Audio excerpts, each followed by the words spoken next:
Oke, jadi hari ini ya kita akan belajar tentang piutang atau receivable. Ya. Jadi kita akan bahas tentang piutang ya. Jadi gimana cara mencatat piutang? Ini bagian yang pertama. Kemudian yang kedua berkaitan dengan valuasi ya. Jadi valuasi itu maksudnya adalah kalau ada piutang misalnya nilainya 500 juta ya. Nah, pertanyaannya apakah nanti ini akan ditulis di 500 juta di laporan posisi keuangan ya. Jawabannya itu belum tentu ya, nanti tergantung apakah dari piutang 500 juta ini akan terkolek atau bisa ditagih semuanya. Nah, kalau ada potensi tidak tertagih, maka kita butuh yang namanya penyisian ya. Terus nanti kita juga belajar note receivable ya. Ini adalah piutang yang ada bunganya ya, gimana cara kita mengakuinya atau menghitung dan juga valuasinya ya. Terus yang terakhir ini masalah dari rekognisi, itu artinya gimana seandainya itu kalau piutang itu dijual ya, dan juga hal yang lainnya. Nah, yang namanya piutang itu adalah klaim ya terhadap customer ya, dan yang lainnya untuk uang atau barang atau jasa yang sudah diberikan ya. Jadi ada dua nih, yang namanya receivable itu ada dua. Satu berkaitan dengan jasa atau barang, yaitu yang kita sebut namanya account receivable atau piutang dagang. Dan yang kedua berkaitan dengan janji ya, janji orang nanti akan membayar ke perusahaan ya pada jumlah tertentu pada waktu tertentu. Ini namanya note receivable ya. Atau piutang wesel ya. Jadi kalau bahasa Indonesia piutang wesel. Oke. Terus ada juga yang namanya non trade receivable ya, atau piutang lain-lain, atau ini adalah selain piutang dagang ya. Jadi bisa bentuknya itu pinjaman ya kepada karyawan ya, pinjaman ke anak perusahaan atau subsidiary, terus juga deposit ya, deposit yang dibayar sama perusahaan itu juga bisa dianggap sebagai non trade receivable ya. Ini juga sama, deposit sebagai guarantee ya. Dividen dan interest receivable, jadi kalau perusahaan akan mendapatkan dividen tapi belum terima uangnya, kita catat sebagai dividen receivable ya. Terus dan juga berkaitan dengan klaim ya. Klaim itu artinya kalau misalnya ada perusahaan punya asuransi kerusakan mobilnya rusak ya, nanti dapat penggantian, yaitu juga bisa dianggap sebagai receivable atau piutang lain-lain. Jadi yang namanya piutang dagang ya, ini biasanya itu dari pendapatan ya. Jadi misalnya revenue recognition principle ya, atau prinsip pengakuan pendapatan. Perusahaan itu harus mengakui pendapatan ya ketika sudah melakukan performance obligation ya, artinya perusahaan itu sudah mengirim barang ya atau memberikan jasa. Jadi setelah mengirim barang atau memberikan jasa baru boleh mengakui pendapatan ya. Nah, misalnya contohnya ini ada perusahaan Lulumon ya, dia jual baju yoga sebesar 100 US dollar secara kredit ya. Terus baju ini akan dikirim ke customernya ya. Nah, ketika sudah dikirim atau sudah diterima, maka terjadi perpindahan kepemilikan dan sudah bisa mengakui sebagai pendapatan ya. Jadi jurnalnya adalah piutang dagang pada penjualan ya, karena barangnya sudah dikirim. Artinya sekali lagi kuncinya adalah di performance obligation ya, barang atau jasa sudah diberikan ya. Ketika barang atau jasa sudah diberikan, pendapatan harus dicatat.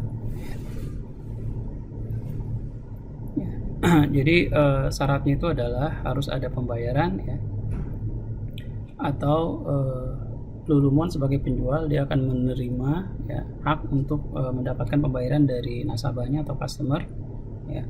Terus si penjual ya sudah memberikan barangnya ke customer ya. Jadi baik barang maupun juga legal title, itu artinya kepemilikannya ya, hak kepemilikannya ya. Terus yang keempat itu adalah si penjual ya tidak punya lagi risiko terhadap barang tadi karena barangnya sudah diserahkan ya. Terus yang terakhir si pembeli ya sudah menerima barangnya. Nah, gimana cara menghitung transaksi ya? Nah, transaksi itu adalah harga transaksi itu adalah jumlah yang akan diterima perusahaan ya. Karena sudah memberikan jasa ataupun mengirimkan barang. Ya, terkadang ada yang namanya itu variabel konsiderasi. Jadi dalam artian yang akan diterima sama si perusahaan itu belum tentu sama nilainya ya, atau nilainya itu akan variabel. Kenapa? Karena ada yang namanya diskon ya, ada juga yang namanya retur. Jadi kalau barangnya dikembalikan artinya yang akan diterima sama perusahaan lebih sedikit. Ada rebate ya, dan juga performance bonus ya. Ini juga semuanya akan merubah nilai pendapatan atau uang yang akan diterima oleh perusahaan. Oke. Nah, jadi di sini ya variabel konsiderasi itu contohnya adalah trade diskon ya. Jadi biasanya tuh kalau trade diskon itu kalau orang beli dalam jumlah banyak dia dapat diskon ya. Ya, jadi jumlah banyak ya. Terus biasanya ini juga trik perusahaan untuk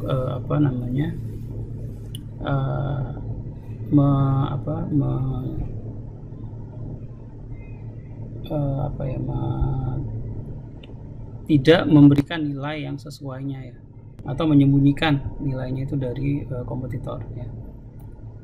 Nah, terus ada juga cash diskon ya, ini biasanya termnya itu 210 N30, artinya 210 itu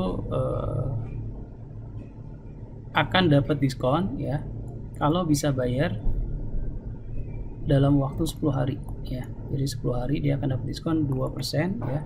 Tapi piutang ini umurnya adalah 30 ya. Jadi piutang ini harus dibayar 30 hari, tapi seandainya dia itu bayarnya 10 hari atau kurang dari 10 hari, dia akan mendapatkan potongan sebesar 2% ya. EOM itu berarti end of month ya. Oke, jadi misalnya ada piutang 100 ya. Terus termnya itu 10 N30 ya. Kalau bayarnya itu misalnya tanggal 10, maka si pembeli ya akan membayar tuh hanya sebesar 100 dikurangi diskonnya 3% kali 100 atau 3 ya. Dia hanya perlu membayar 97 ya. Kenapa? Karena dia bisa membayar 10 hari sebelum yang ditentukan ya. Nanti pendekatannya ada menggunakan gross atau net method ya, nanti akan kita lihat. Nah, kalau menggunakan net method ya atau pendekatan bersih, maka ketika ada misalnya di sini ada penjualan 10.000 ya, termnya itu 10 N30, ini udah diasumsikan pasti akan diambil sama si pembelinya ya. Jadi artinya dari 10.000 ini yang akan didapatkan itu hanya 9.800 ya. Kenapa? Karena 10.000 dikurangi 2% kali 10.000 ya. Jadi nilainya itu adalah 10.000 ya, setelah dikurangi dengan diskonnya sebesar 200 ya. Oke. Jadi 200 itu dari 2% kali 10.000. Nah, ini yang akan didapatkan oleh perusahaan. Ya. Nah, ternyata ya yang 4.000 itu ya diterima ya dengan diskon ya, atau dalam jangka waktu diskon ya. Artinya ya 4.000 itu kan sebenarnya kan dari 4.000 ya dibagi dengan 10.000 ya, atau ini 40% ya. Maka cash yang diterima itu menjadi 4.000 ya dikalikan 1 dikurangi 2% ya. Jadi kalikan 0,98 dikalikan 4.000 menjadi 3.920. Oke ya. Ini yang akan dicatat oleh perusahaan. Nah, ketika yang 6.000 itu pembayarannya itu adalah setelah tanggal diskon ya, artinya si pembeli tadi nggak dapat diskon, maka yang akan diterima itu menjadi lebih besar 6.000 ya. Jadi kalau kita lihat di sini ya, si nasabah tadi kan dia punya, atau perusahaan punya piutang 9.800 ya, sudah dibayar 3.920 ya, artinya sisanya itu kan hanya 5.880 ya. Jadi 9.800 dikurangi 3.920 ya. Maka ketika dia terima lebih besar ya, maka kelebihannya tadi ya sebesar 120 dianggap sebagai diskon yang tidak diambil sama si pembeli, atau di sini jurnalnya sales discount forfeit ya. kadang di sini kita perusahaan suka bilang itu sebagai pendapatan lain-lain, ya, other income. Nah ini kalau menggunakan net method, ya. Sekarang akan kita lanjutkan dengan yang gross method, ya. Nah kalau gross method dia tetap mencatatnya itu walaupun ada term seperti ini, ya, tetap dicatat dengan nilai penjualan aslinya, ya, piutang dagang pada penjualan sebesar 10.000. Nah ketika ada pembayaran 4.000, ya, artinya ini di masa diskon, ya, maka dia akan mendapatkan diskon 80, ya, dari 4.000 tadi perusahaan hanya terima uang 3.920, padahal nilai piutangnya 4.000, ya, maka selisih antara cash yang diterima dengan piutang tadi kita nyebutnya sebagai sales discount, ya. Jadi nanti ini di laporan laba rugi dia akan mengurangi yang namanya penjualan, ya. Jadi untuk menghitung penjualan bersih salah satunya dikurangi sales discount, ya. Nah terus ketika yang 6.000 dibayar setelah diskon period, ya, maka jurnalnya biasa cash pada piutang dagang sebesar 6.000. Oke, jadi perbedaannya satu di sini, ya. Oke, karena di sini belum diakui, ya, karena dia menggunakan gross method. Tapi kalau yang di sini kan sudah, ya. Nah, yang kedua perbedaan itu ada di sini. Oke, nah ini piutang yang berkaitan dengan diskon, ya, menggunakan gross dan net method. Oke, terus kita lanjutkan dengan sales return and loan. Jadi di return loan itu artinya si pembeli itu mengembalikan, ya. Jadi nanti jurnalnya itu adalah kita menggunakan sales return allowance, ya. Oke. Jadi dia adalah kontra revenue. Jadi artinya gini, kan kalau ada penjualan kita jurnalnya itu adalah piutang, ya, pada revenue, ya, atau sales, ya. Nah ketika ada pembatalan, ada pengembalian, ya, jurnalnya itu nggak boleh revenue pada piutang, ya, tapi jurnalnya itu adalah sales return and allowance pada piutang, ya. Ya kenapa tidak boleh menggunakan jurnal revenue, ya, nanti kita akan jelaskan.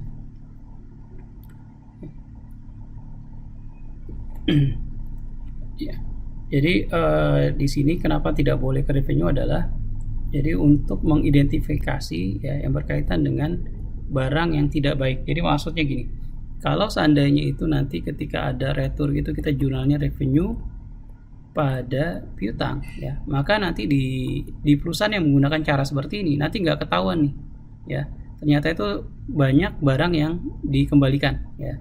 Tapi kalau pakai menggunakan sales return pada piutang, ya, pada piutang atau AR, maka nanti kalau si pembaca laporan keuangan lihat ini banyak sales returnnya, berarti apa? Perusahaan ini menjual barang yang inferior atau tidak bagus, ya.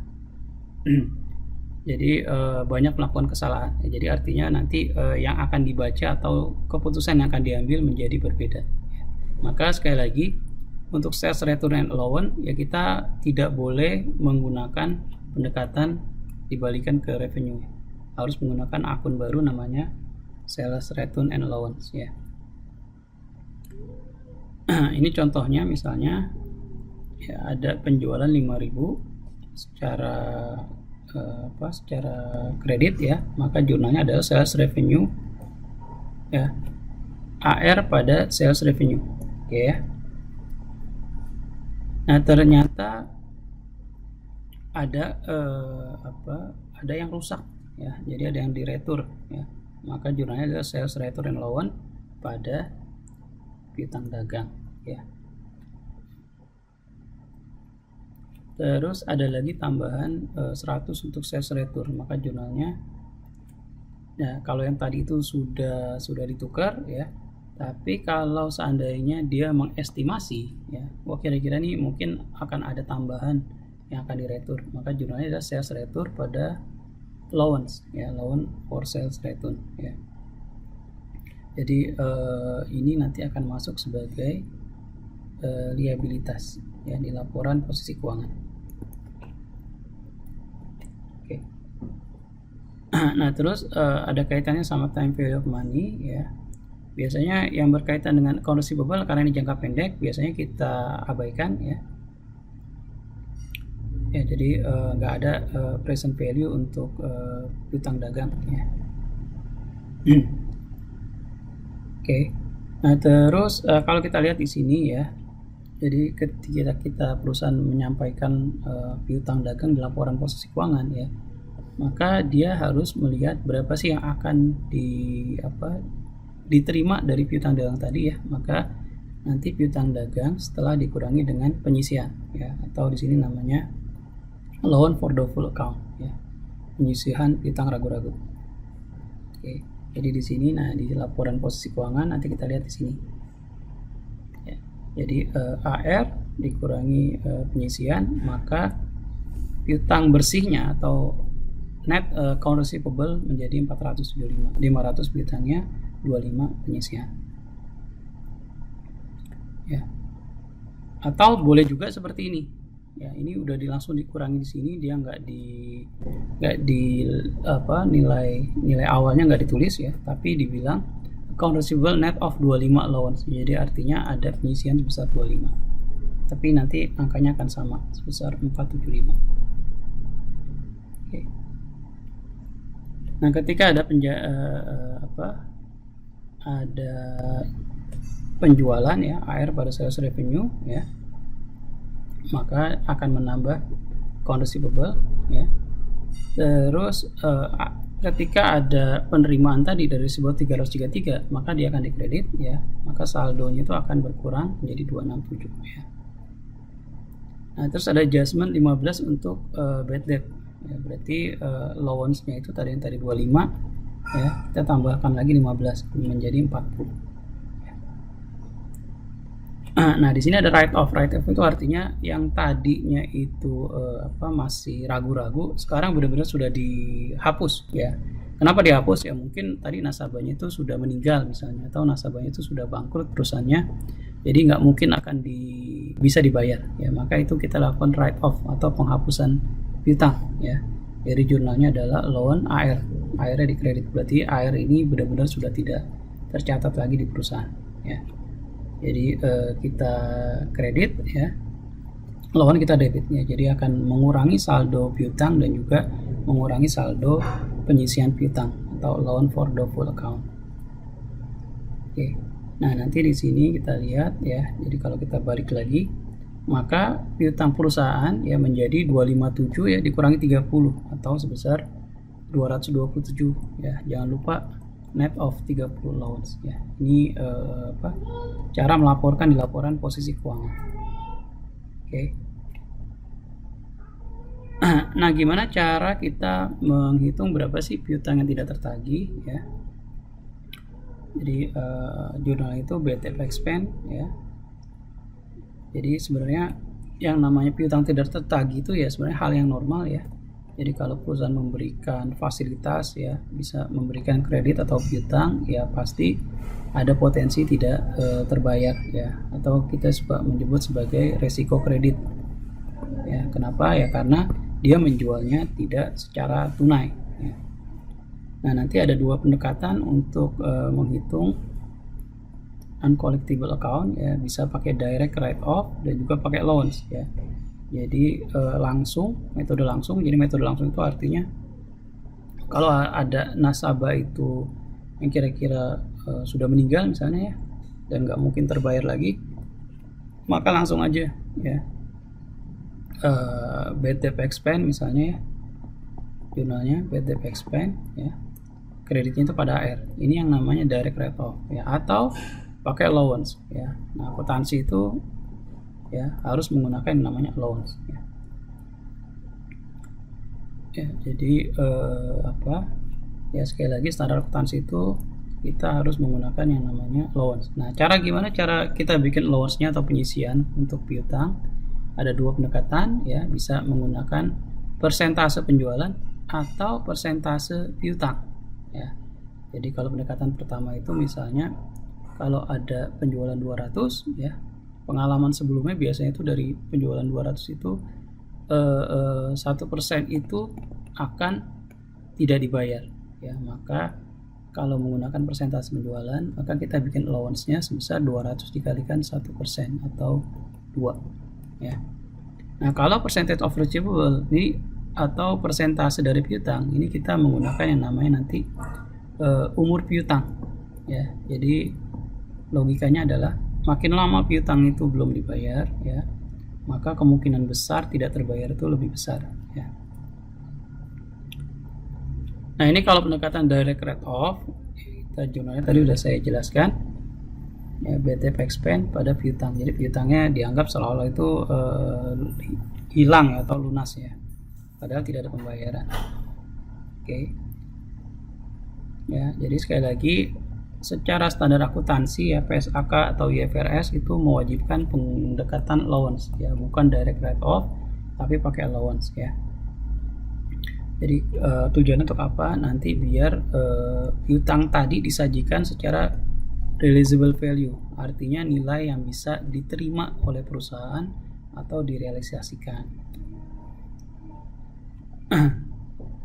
Ya, jadi gimana cara mengestimasi ya? Jadi sekali lagi ini menggunakan estimasi pendekatannya ya. Biasanya itu berdasarkan informasi masa lalu dan juga current event ya. Jadi misalnya contohnya gini. Biasanya itu 2% dari penjualan itu tidak tertagih ya. Ya, itu artinya kita menggunakan pendekatan data historis atau past event ya. Nah, tapi kalau kita lihat di tahun 2020 itu ada yang namanya pandemi corona ya, banyak perusahaan yang tidak bisa banyak perusahaan yang bangkrut ya, maka kemungkinan ya untuk tahun 2020 ya, piutang itu atau allowance untuk piutang tadi nggak 2%, mungkin nilainya itu 2% plus 10% ya. Kenapa? Ya karena ini berkaitan dengan event yang terjadi sekarang ya, atau juga kemungkinan kedepannya seperti apa. Nah, ini contohnya kita lihat di sini ya, ada perusahaan Brown Furniture ya. Dia punya penjualan secara kredit 1.800.000 ya. Dari 1.800.000 ada 150.000 yang belum dibayar ya. Terus diestimasikan 10.000 ya uncollectible. Maka jurnalnya itu adalah BTP expand pada allowance ya. Oke, jadi artinya itu ini udah pasti ini atau diestimasikan itu tidak bisa dibayar ya, maka jurnal BTP expand pada allowance sebesar 10.000 ya. Jadi sekali lagi ya, di laporan posisi keuangan ya, piutang dagang dikurangi allowance-nya, maka nilainya sebesar 140.000 ya. Ini yang namanya nilai realisasi ya, ini yang akan kemungkinan besar diterima oleh perusahaan. Jadi walaupun piutangnya nilainya 150.000, tapi yang mungkin bisa dikumpulkan oleh perusahaan atau diterima perusahaan hanya 140.000. Oke. Ya, nah, tapi kalau misalnya seandainya itu udah nggak mungkin ya, tadi misalnya pembelinya sudah meninggal ya, perusahaannya sudah pilot ya, maka harus dilakukan yang namanya write off atau penghapusan piutang ya. Jadi kalau di industri kartu kredit ya, jadi ini standarnya itu adalah kalau sudah 210 hari lewat ya, maka dilakukan yang namanya write off ya. Ya, jadi contohnya kalau write off itu artinya kalau kita sudah melakukan penyisian ya, maka jurnalnya ada allowance debit ya pada piutang dagang. Ya. Nah, ternyata yang sudah di write off ya, ini ternyata bisa ditagih ya. Jadi maksudnya gini, ketika sudah dilakukan write off ya, atau sudah dihapus bukukan piutang tadi ya, bukan berarti itu perusahaan itu tidak tidak melakukan penagihan ya, tetap dilakukan penagihan ya. Atau tiba-tiba si perusahaan tadi ya, dia lagi kesulitan, tiba-tiba di masa yang akan datang dia itu bisa bagus lagi perusahaannya dan dia membayar. Nah, kalau yang seperti itu maka kita akan balikan lagi ya, kita munculkan piutang dagangnya, kita kredit allowance-nya, baru nanti jurnalnya adalah cash pada piutang dagang ya. Jadi maksudnya jurnal di sini adalah ini khusus untuk piutang yang sudah dihapus bukukan sebelumnya ya. Jadi sekali lagi ketika dihapus bukukan itu perusahaan itu tidak memberitahukan kepada si pembelinya bahwa ini utang kalian udah dihapusin. Enggak, tetap biasanya itu ini cuma pendekatan akuntansi aja ya, tapi perusahaan tetap akan menagihkan ke si pembelinya tadi ya dengan cara apapun. Nah, tapi kalau sudah dihapuskan terus ada pembayaran, maka jurnalnya akan menjadi seperti ini. Kita balikan lagi ya, kita munculkan lagi piutang dagangnya, baru nanti kita catat sebagai cash pada piutang dagang ya. Oke. Nah tadi untuk mengestimasi ya, tadi allowance tadi kan pendekatannya dua ya, bisa menggunakan persentase penjualan atau persentase dari piutang ya. Nah bisa pakai satu rate atau pakai aging schedule. Nah ini aging schedule ini biasanya itu pendekatan piutang ya, jadi umur piutang ya, jadi pendekatan umur piutang. Jadi logikanya gini, kalau ada piutang yang sudah belum jatuh tempo ya, maka harusnya secara logika allowance-nya juga akan kecil ya dibandingkan piutang yang sudah jatuh tempo 210 hari misalnya ya. Ini harusnya allowance-nya besar ya. Nah ini yang namanya pendekatan aging schedule. Makin lama piutang jatuh tempo ya, kemungkinan diterimanya akan semakin kecil ya, atau allowance-nya semakin besar ya. Nah ini bentuk yang namanya aging schedule ya. Jadi misalnya dia perusahaan ini ya, Wilson ini punya ada 4 nasabah ya, atau 4 customer ya, masing-masing ada saldonya ya. Jadi misalnya Western itu dia punya 3 piutang ya, atau total piutang 98.000, ini 15.000 ya, jatuh temponya itu kurang dari 30 hari. Terus yang 65.000 ini 30 sampai 60 hari, sedangkan yang 18.000 61 sampai 90 ya. Nanti perusahaan itu akan mengumpulkan ya, atau yang namanya aging schedule itu dikumpulkan berdasarkan jatuh temponya ya. Misalnya yang kurang dari 30 hari itu 345.000. Oke, ya kita kumpulkan menjadi satu di sini ya. Yang 30 sampai 60 115. Nah, makin lama dia jatuh tempo ya, artinya kemungkinan dia akan dibayar itu akan semakin kecil ya. Jadi artinya apa? Artinya yang uncollectible atau yang menjadi loan itu akan semakin besar ya.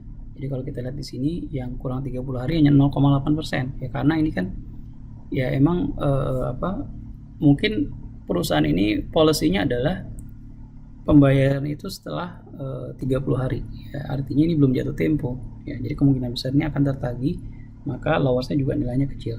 Nah makin lama dia akan makin besar ya. Oke, jadi kita hitung satu persatu ya, kita jumlahkan 26 610 totalnya. Nah inilah yang menjadi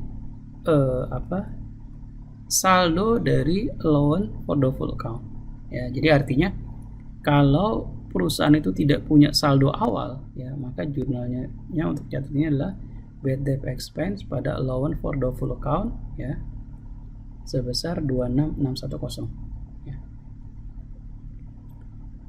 Jadi kalau misalnya dia zero balance, artinya dia belum pernah melakukan yang namanya penyisihan piutang, maka jurnalnya seperti ini. Nah sekarang kalau sudah ada saldonya 800 ya, ingat ini kan nilainya itu harus 26610. Jadi kalau saya bikin T account ya untuk allowance ya, jadi nilainya ini ya harus 26610 ya. Padahal awalnya itu di sini sudah ada saldo sebesar 800 ya. Maka jurnal di tahun yang bersangkutan itu hanya selisihnya aja. 26610 dikurangi 800 ya, atau sebesar 25810. Oke. Nah, terus di sini ya, di sini piutangnya ya. Ini allowance-nya 20.000 ya. Terus ada revenue-nya itu 900, retur 50.000 ya. Pertanyaannya adalah buat journal entry untuk mencatat bad debt expense ya, dengan estimasi itu 5% dari piutang ya, B 5% dari accounts receivable, tapi sudah ada saldonya sebesar 1.500 ya.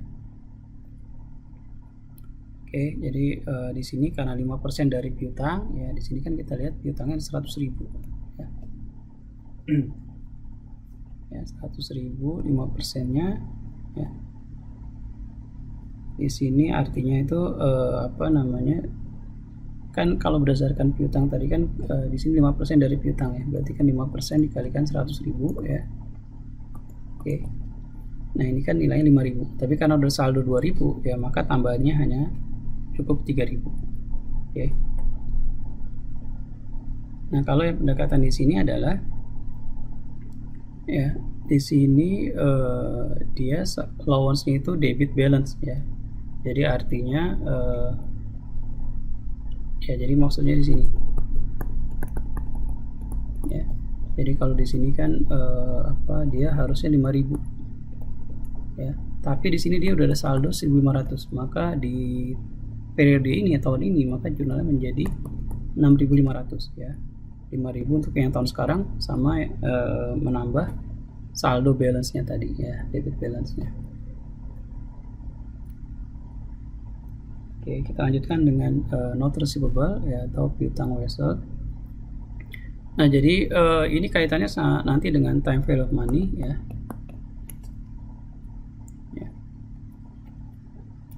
Ya, jadi nanti apa, bisa ada bunganya atau tidak ada bunga.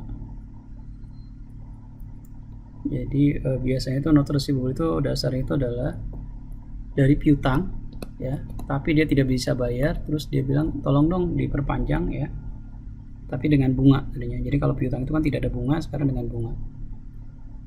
Atau untuk customer yang baru ya, karena resikonya tinggi. Atau untuk pinjaman ya, atau penjualan properti ya, ini yang berkaitan dengan note receivable ya. Transaksi pinjam meminjam ya. Nah, nanti ya, ingat sekarang di sini kita menggunakan faktor time value of money ya. Jadi nanti apa namanya, jadi nanti akan ada dua bunga ya, ada yang namanya market rate dan juga stated rate ya. Jadi stated rate ini adalah kuponnya ya, yang akan diterima dari notes tadi. Market rate ini berhubungan dengan interest untuk melakukan diskonto. Oke. Nah, jadi kalau kupon ya, atau bunga kupon itu sama dengan diskonto ya, maka kita nyebutnya itu face value. Artinya gini, misalnya perusahaan itu akan menerbitkan apa, note receivable ya, atau piutang wesel sebesar 1 miliar ya. Kalau kuponnya 10% ya, market rate-nya juga 10%, maka yang akan diterima perusahaan sebesar 1 miliar. Oke. Ya. Nah, tapi kalau misalnya kuponnya 10% sedangkan market rate-nya 8% ya, maka di sini notes-nya itu akan dijual lebih dari misalnya 1,1 miliar. Ya, atau dijual dengan premium. Ya, nah, kalau kebalikannya ya, di sini 10%, di sini 12% ya, maka dijual dengan diskon atau di bawah misalnya 900 juta nilainya ya. Oke, nah kalau kita perhatikan ini contohnya adalah ada notes ya, nilainya itu. Jadi nanti ketika kita lihat note receivable, yang poin pertama kita lihat adalah pokoknya, berapa nilai pokoknya. Ini 10.000. Oke, terus yang kedua kita lihat kuponnya berapa. Nah, kuponnya di sini kan 10% ya, 10%, maka 10% dikalikan apa, 10.000 ya. Terus jatuh temponya N-nya 3 ya, dan juga jangan lupa interestnya. Nah, interestnya kita pakai market rate ya, atau kalau di sini 10% juga ya.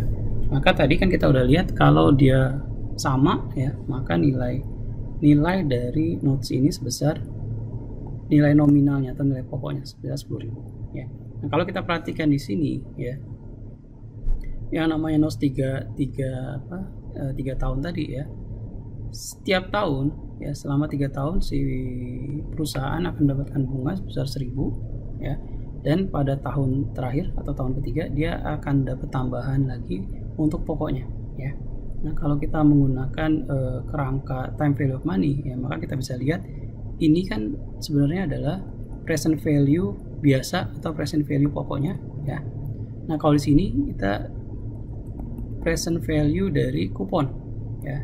Oke. Jadi di sini kita bisa menggunakan dengan tabel present value biasa ya. Tapi kalau yang di sini karena berulang, maka kita pakainya table present value yang anuitas. Ya, jadi gampangnya yang namanya notes yaitu adalah penjumlahan dari present value pokok ya ditambah present value kupon. Ya, pokok pakai tabel present value biasa, kalau yang kupon menggunakan anuitas ya. Nah ini kita untuk ngitung yang pokoknya ya. Ini tabel present value biasa. Tadi kita terlihat N itu 3 ya, N 3 tahun ya. Bunganya 10% berarti 2,48685 ya. Maka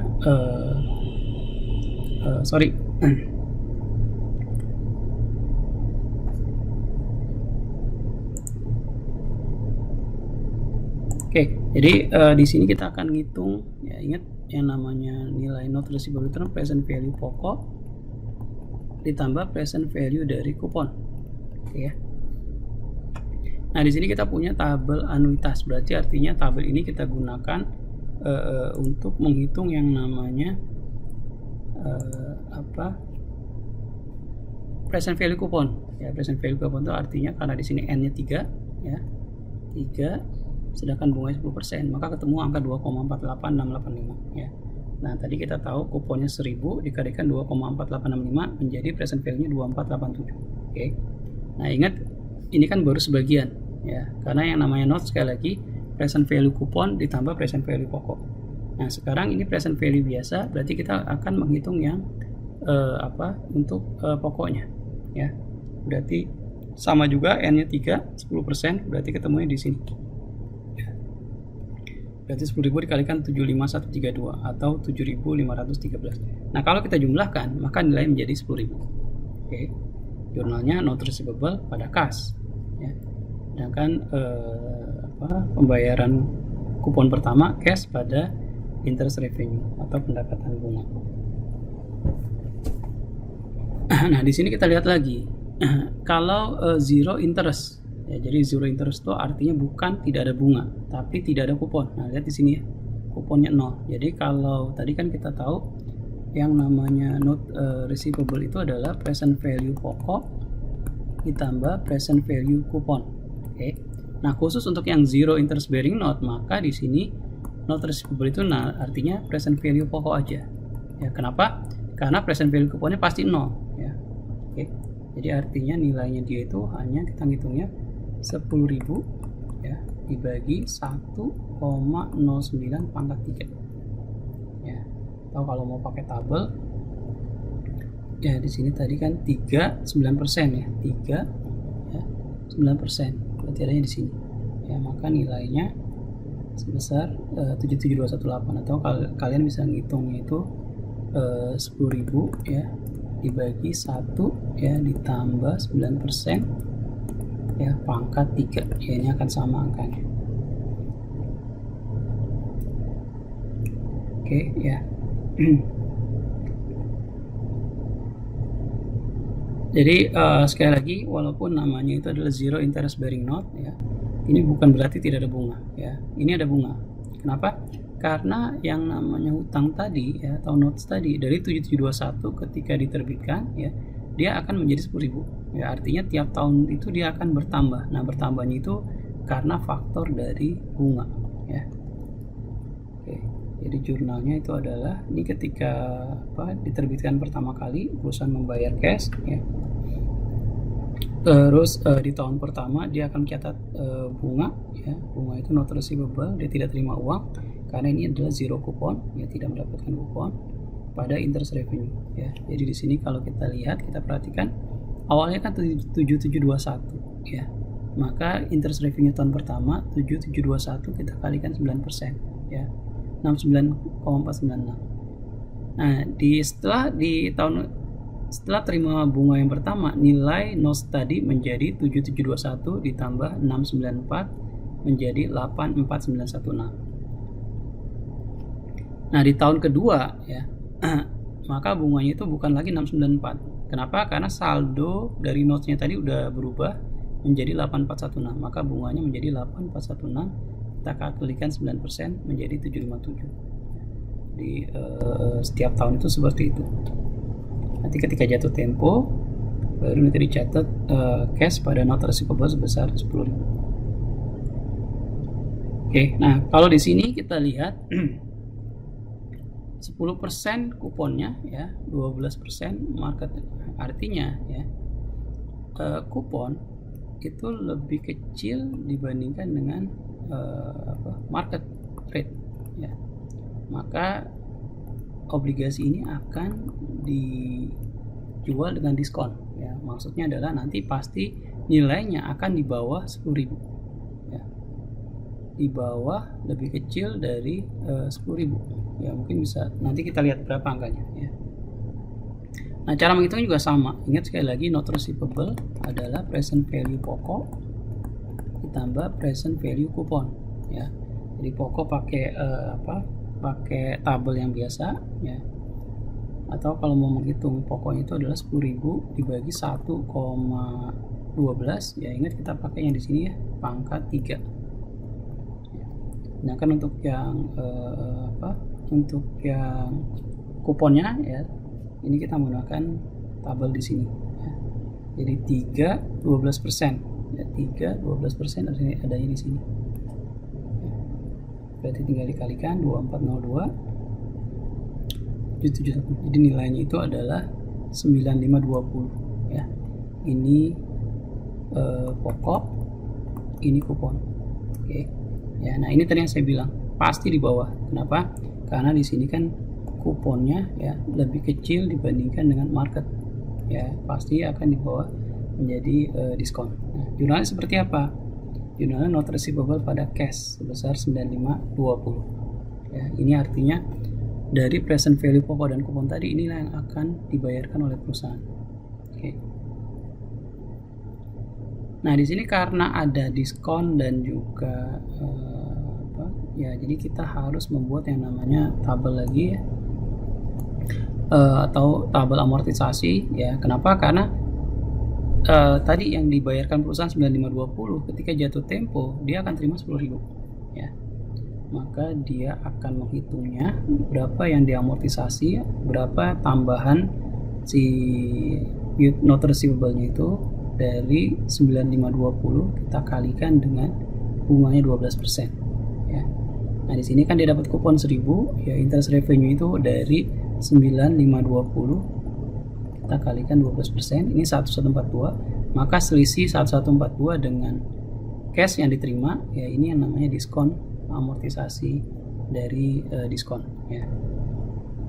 Maka ketika tahun pertama ya, si note receivable itu akan bertambah menjadi 9662 ya. Sedangkan jurnal di tahun pertama terima cash 100.000, padahal interest revenue adalah 1142. Selisihnya adalah menambah yang namanya note receivable. Oke. Ya. Oke, kita lanjutkan dengan gimana kalau note receivable itu pertukaran ya, dari yang namanya barang perusahaan ya.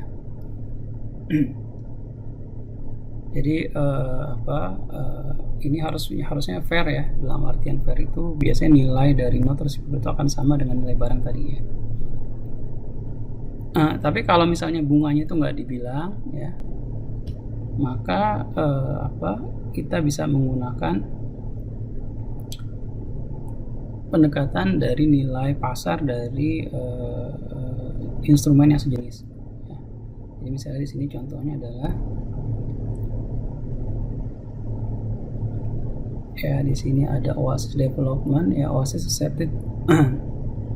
Jadi dia akan terima ya note ya, dengan nilai 35247, nggak ada bunganya di sini ya, untuk tanah yang costnya 14.000 ya. Nah, tanah ini punya market value sebesar 20.000. Oke. Jadi di sini artinya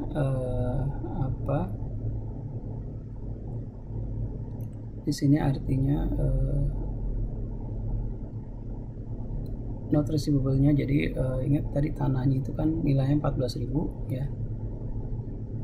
Jadi kalau kita nggak tahu bunganya, maka pendekatannya adalah kita lihat nilai tanahnya, terus kita lihat nilai pasar dari tanahnya, ya.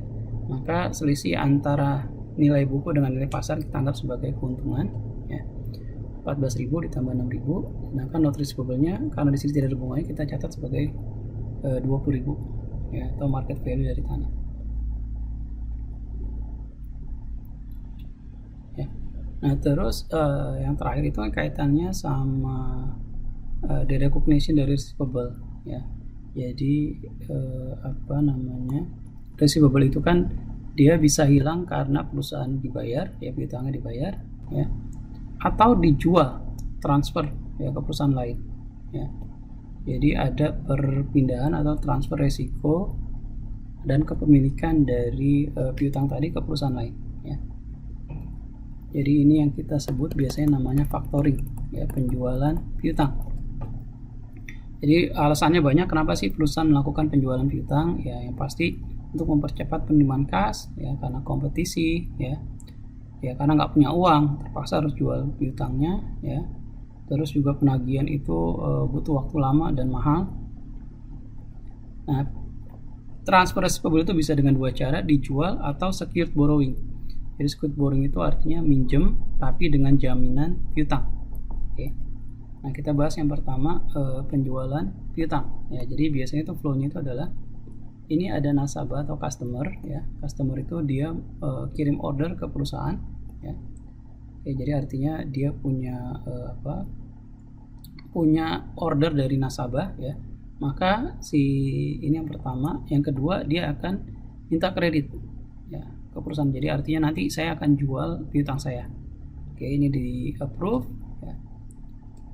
Oke, ketika di approve dia akan kirim barangnya, ya, kirim barang, terus piutangnya dikirim ke factor di sini, ya. Maka dia akan terima kas.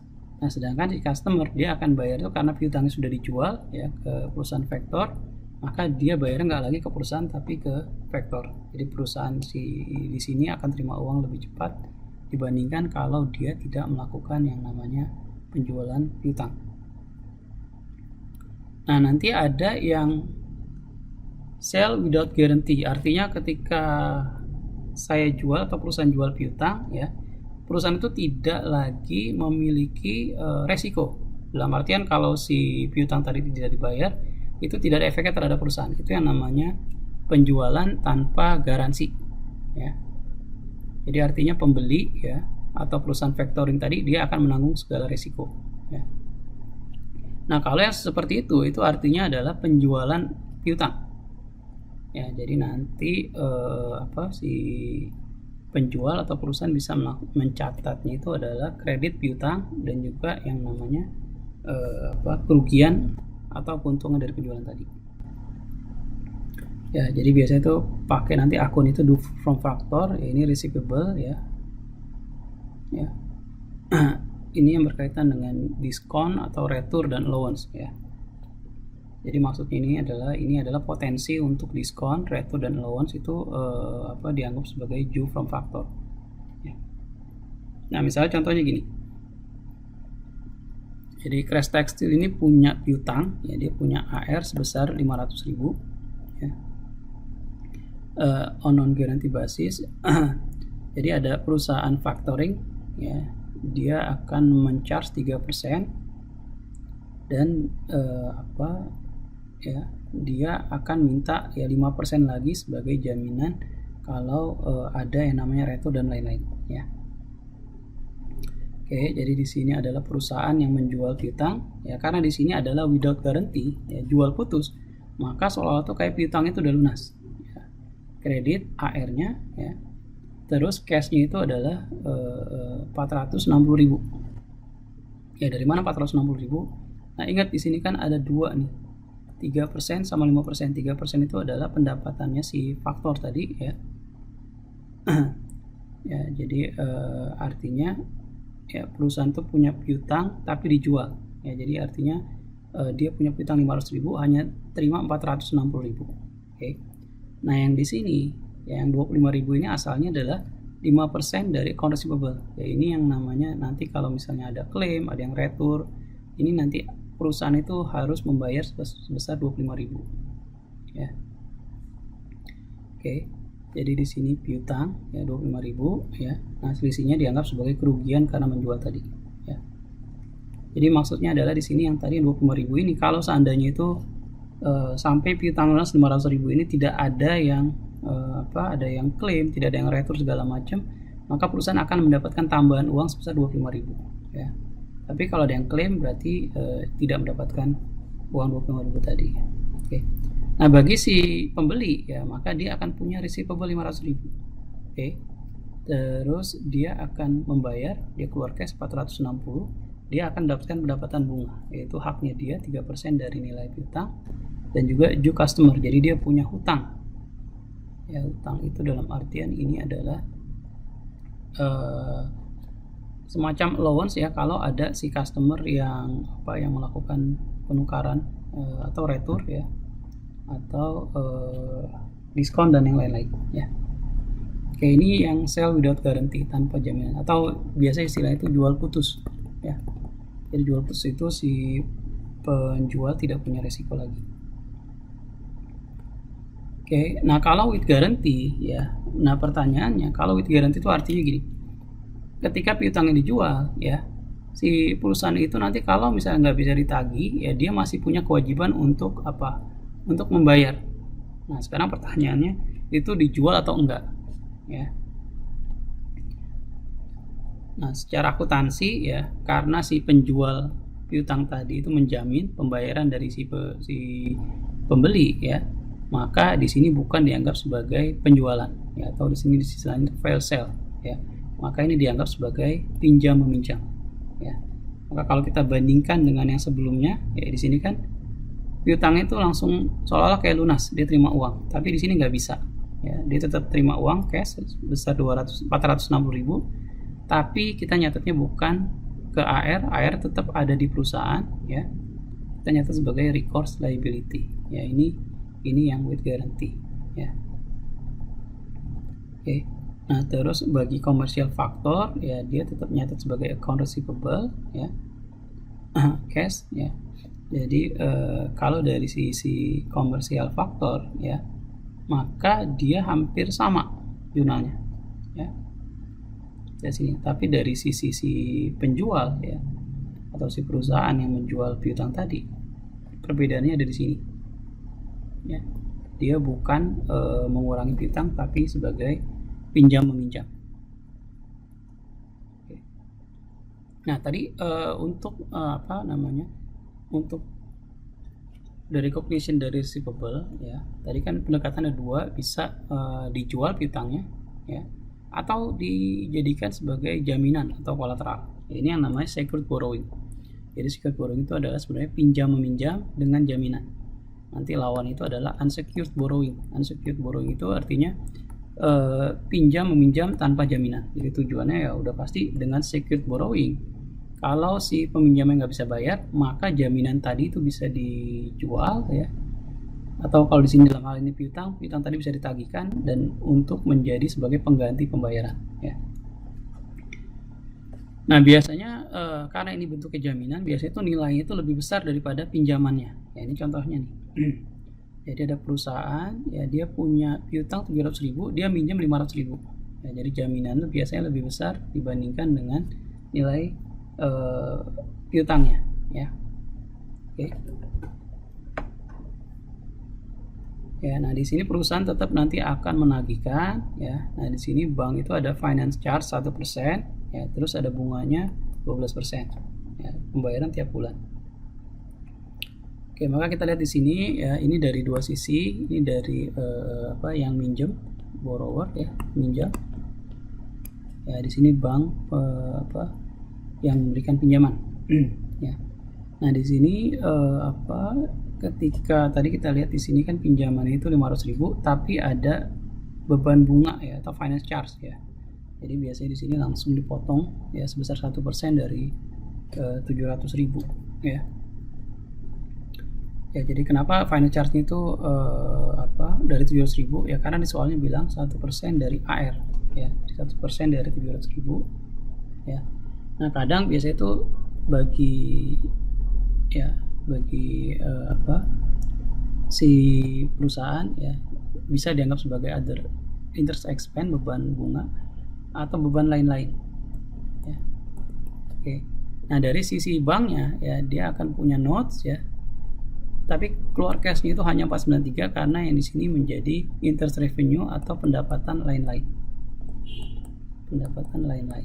oke, atau other income. Nah, terus ketika ada collection ya, kalau ada yang dibayar piutangnya, maka dia akan terima piutang 434, misalnya ada diskon, ada retur ya. dari piutang 454 hanya 434 yang dibayar ya. Nah, bagi sisi bank itu nggak ada jurnal ya, karena ini kan hutang piutang aja biasa ya. Nah, ketika ada pembayaran itu kapan? Pembayaran itu adalah tiap bulan ya. Maka di sini misalnya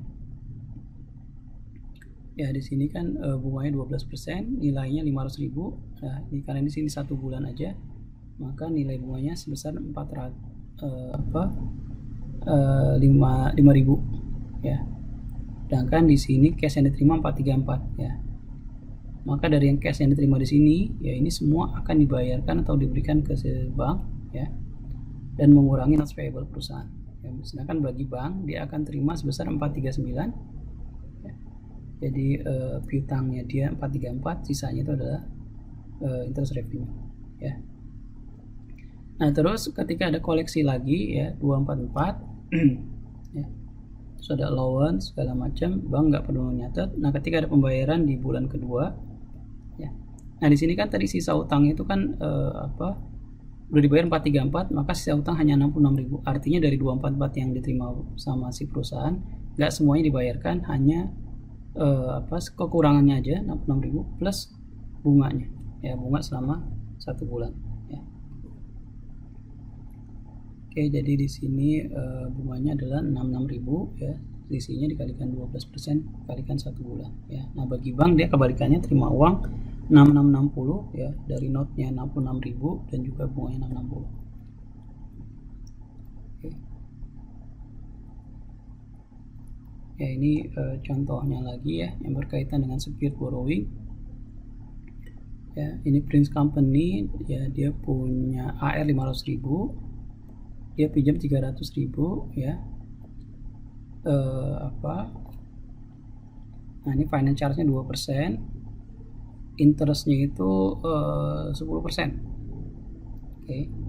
Jurnalnya itu jurnal yang pertama, maka ya ingat di sini kan notes payable 300.000 ya. Ya. Cash, dia terima cash 290 ya, selisihnya adalah finance charge ya. Ini kalau ada penerimaan cash pada AR ya, maka akan dibayar sebesar 300.000 ya, jadi dilunasi ya, plus dengan bunganya. Oke ya, jadi sekali lagi transfer receivable itu ya, apakah ada transfer resiko ya, artinya ketika dijual piutang tadi, apakah ada resiko yang ditransfer ya, apakah si pemilik piutang awal tadi apakah dia masih punya resiko ya. Kalau jawabannya tidak, maka dicatat sebagai penjualan ya, jadi piutangnya lunas, terima cash. Tapi kalau bukan ya, dicatat sebagai sebenarnya adalah secured borrowing atau pinjam meminjam, bukan penjualan aset ya. Ya, jadi untuk presentasi atau di laporan posisi keuangan, maka harus dibedakan kategori dari receivable, ada piutang dagang, ada piutang lain-lain ya. Terus ada yang current, non current ya, jadi ini kaitannya sama jatuh tempo. Yang current itu biasanya jatuh tempo 1 tahun atau kurang, ini lebih dari 1 tahun. Oke. Terus valuasinya itu adalah termasuk dari yang namanya ada allowance tadi ya. Fair value-nya dicatat, disclose ya, artinya di CLK harus dijelaskan ya. Terus tentang resikonya, terus juga apakah ada yang dijadikan sebagai jaminan ya, ini tadi yang kaitannya sama pinjaman yang secure tadi ya, secured borrowing ya. Terus juga nanti dijelasin juga piutang itu apakah banyak ke satu pihak ya.